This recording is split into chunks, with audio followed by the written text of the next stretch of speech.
This is round 2 of Ragadorn Alehouse Brawl. Start with the movement phase as usual. What is everyone doing? I've given some thought about these serving girls. I think that they need some agency. They need a way to persuade people to give them gold. So I'm going to have them do that. She is going to move over to... let's have her move over to the Lone Wolf. Because she's already talked... No, she talked to the Ranger. So I guess she'll go in order.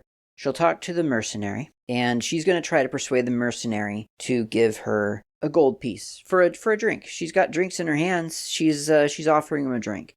She wants a gold piece. You know what?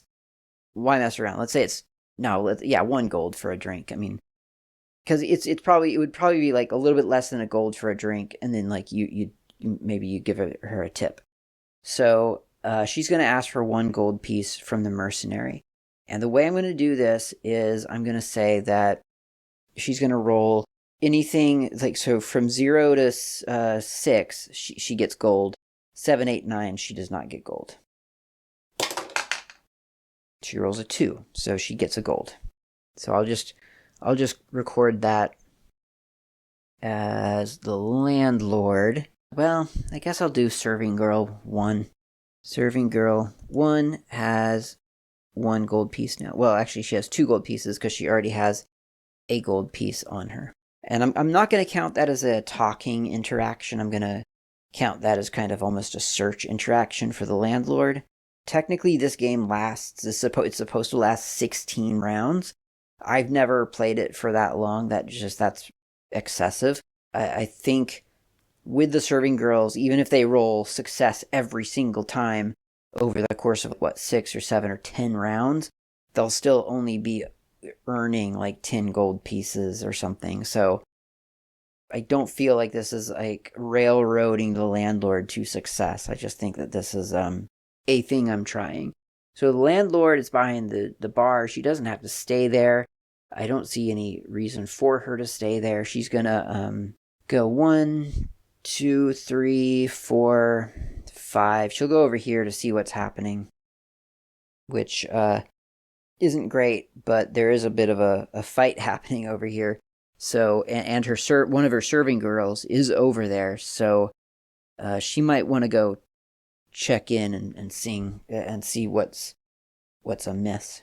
And this serving girl, seeing that her manager has shown up, is going to go over to the magician, I think, with her movement of 4. So 1, 2, 3, 4. She goes to that table. She cannot speak yet to the magician because she's not adjacent to the magician. The herb warden is still at the gaming table. I think that's his best bet right now. He does have this druid right next to him that he probably ought to try to go into combat with. You know what? I'm going to turn him towards the druid so that I remember to get them into combat. The adventuress is stuck between a rock and a hard place here. I mean, really, she's got a knight who has just attacked her and halved her endurance, her health points. A ranger is just awkwardly behind her for no reason. That's where he ended up. And he hasn't moved away because it's not his turn in initiative order yet. And then the landlord has just sidled up to try to help by getting in the way. So what she's going to do instead is jump up on this table, which she can do. It costs her 1-2 movement to get up onto the table. Now, she can stay on the table and gain advantage to her combat against the knight, or she can use her really good movement speed of 6, or 4 more now, to just kind of put distance between her and the knight, which is what I think I'm going to do. I think I'm going to have her go 1, 2, 3, 4. 1, 2, 3. Nope, that wouldn't help her. 2. All right, maybe she'll go 1, 2, 3, 4 towards the bar. That's what I want to do. Yeah. 1, 2. Yeah, that's good. Because even if he goes 1, 2, 3, 4, she's still a couple of steps ahead of him. So I think that's what she's mainly going to do for now, is just to try to keep distance between her and the knight. And try to search as much as she can. That's her honestly, her really, really primary goal is to search for that diamond and then get to a door. That's her mission. Okay, the druid's turn. So he was asleep because of a magic spell, but that's he's half awake now. So in other words, he has one more turn to be asleep through. So he's not awake yet, which is great for the herb warden. Now it's the mercenary's turn. Mercenary's here. He's trying to go after the ranger, so he is going to move right next to the ranger and attack when the opportunity arises. And of course that's problematic for the knight, because now the knight's trying to get over to the adventurous, and it is the knight's turn, so he's gonna go, I think, 1, 2, 3, 4, which is closer to the adventurous. And then the ranger could move away to avoid combat, but his speed, I mean, his speed's fine, it's 4, but I mean, he could move away to take a shot with his bow. 1, 2. Let's actually do that. That's smart. Why wouldn't he? Two squares away. 1, 2, 3. That's 3 squares away. You know what we're gonna do? Move him 2 squares away, because that's his missile. His chance for a successful missile attack improves that way. Okay, now the merchant is up. The merchant's down here. I don't see why he would move away from the gaming table. That's what he wants to be here for, really. And then finally, the lone wolf gets to move as appropriate. And I think the lone wolf will move just 1 down and seek to enter discussions with the knight. And I'm going to say that the knight, seeing a fellow man of action, he can tell, I mean, he's a knight, so he would know of the Kai monks, of whom the lone wolf is a member. I think there would be a mutual respect there. He would notice that this lone wolf is carrying a very finely crafted spear, unlike his miniature, which has a sword, clearly has a sword in his hand. Yeah, but I think of lone wolf, honestly, with a sword anyway. Let's just say that lone wolf and the knight, have enough sort of common ground as men of action to accept a discussion. And so now I'm going to have lone wolf roll on a secondary objective to either find the Hellghast, kill the Hellghast, or to both find and kill the Hellghast. So basically just recruit someone to the exact same objective.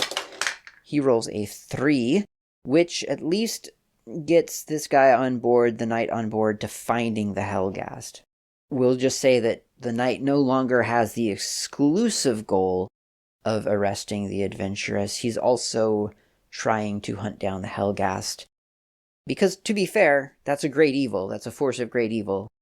It would make sense for a noble knight to adopt the goal of trying to solve that as well. Okay, now it's the missile round. This is when you can throw stuff at each other. Once again, I don't think there's a whole lot of opportunity for people to throw stuff, but there's certainly an opportunity for the ranger to shoot an arrow at the mercenary who is trying to kill him. And I think that's exactly what he'll do. Missile attacks are completely different from melee attacks, because with a missile attack, obviously, you don't have the opportunity, or the danger rather, to take damage yourself. You can damage someone else.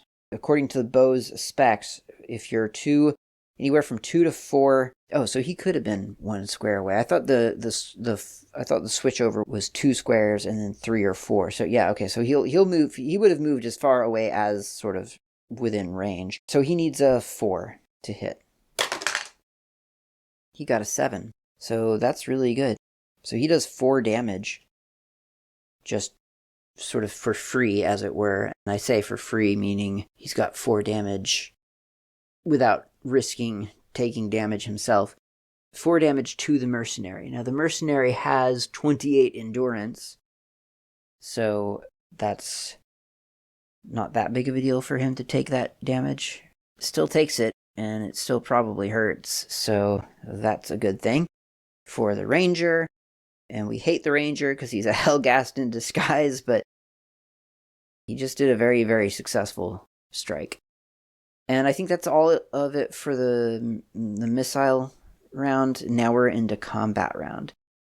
And I think the only one really in combat at this point, because everyone else has kind of moved away, is the Herb Warden and the Druid. Now the Druid is asleep, so technically his combat is like 0.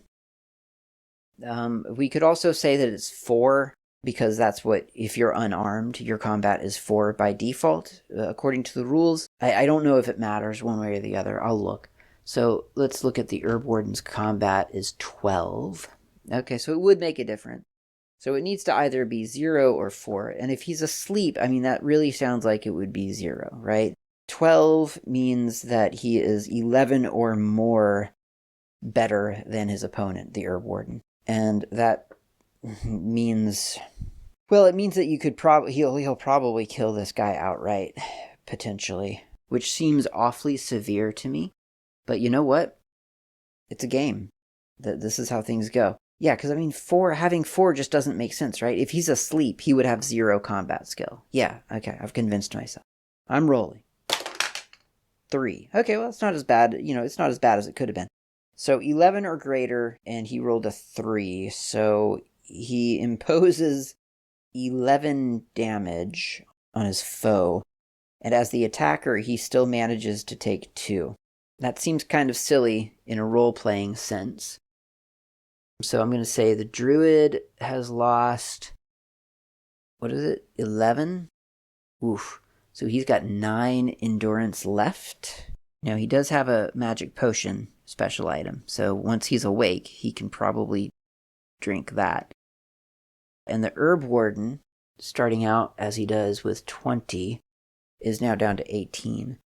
And I'm going to just justify that in the sense of role playing as just kind of emotional endurance damage. It's not health points, it's endurance. If you fall to 0, you do die, but yeah, I think it's more psychological. He's just put someone to sleep with a spell and then stabbed him, and that just I feel like that probably doesn't feel great. It probably feels a little bit ruthless, which, I mean, I guess you have to be if it's your life or his, but that's the loss of 2 endurance. It's just the emotional impact of having to kill someone up close and personal. That's it for the combat round phase, and now it's the gaming table phase. So we know how this works. The Herb Warden cannot gamble this round because he's engaged in combat, but the merchant still can. So I'll roll a die for the merchant's guess, and he gets a 0. He's betting, or he's guessing 0 is going to come up on the die, on the croupier's die. How much is he going to bet? I think he might bet maybe 4 gold. Put his bet here. So he's betting 4 gold on that a 0 will come up on the croupier's dice. Croupier rolls and gets 4 on his dice, which is not next to 0. I should have actually bet a lot less than 4 now that I'm thinking about it, because 0, if that's your guess, you have only your chances of winning are less because it's 0 or 9 at the very, very end. You can't be close. You can't bet lower than 0 or higher than 9. So that was a bad call on mine. And I think I might even retcon that and say that he had only bet 2 gold, because that just seems kind of silly. I think he would have. I don't see why he would not. He would know that as a gambler. He would know that if he's guessing 0, that's a high stakes gamble. You don't bet as much. So I'm just saying he bet 2. But that's it for round 2, I think. Hopefully, the adventurous can find a diamond buried in some of the food on the bar. Hopefully, the knight and the lone wolf can get down to where the ranger is and figure out that he's the Hellgast, or not down, but over to where the ranger is. And I think the magician probably needs to do something. So yeah, things are going to have to shake up here more than they already are. And it's just anybody's game. Thanks for watching.